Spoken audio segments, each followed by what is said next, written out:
P4 పథకానికి సంబంధించి ఆ మధ్యన ఆంధ్రజ్యోతిలో వచ్చిన కథనం తర్వాత కాస్తంత హడావుడి తగ్గిన P4 అనే కార్యక్రమం అయితే మాత్రం దాన్ని కంటిన్యూ చేస్తుంది ప్రభుత్వం. ఆ విషయంలో అయితే అక్కడ వెనక్కి తగ్గట్లేదు. అంటే P4 అమలుకు సంబంధించి ఎదురయ్యే సమస్యలు, వాటి పరిష్కారాలు ఏంటి అనేది తాజాగా జరిగిన ఒక సదస్సులో చర్చకైతే వచ్చినాయి. అయితే ఇందులో భాగంగానే ప్రధానంగా ఈ పథకం అయితే చరిత్ర సృష్టించబోతోంది అనేది అయితే అధికారులు చెప్తున్నమాట. రాష్ట్రంలో కార్మికులు కూలీలకు తగిన నైపుణ్యాలు లేకపోవడం సమస్యగా తయారైంది. ప్రభుత్వం చేపట్టిన ఈ P4 కార్యక్రమంలో వాటిని పెంపొందించాలి అనేది వక్తలు అభిప్రాయపడ్డారు.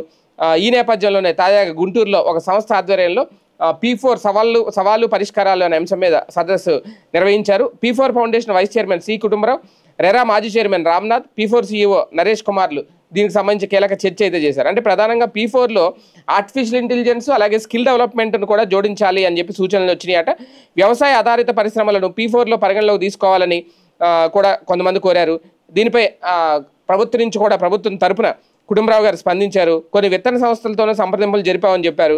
రాయపాటి మోహన్ సాయికృష్ణ మాట్లాడుతూ చదువు మానేసిన వారికి నిరుద్యోగులకు ప్రభుత్వం P4 ద్వారా అండగా నిలవాలని కోరారు.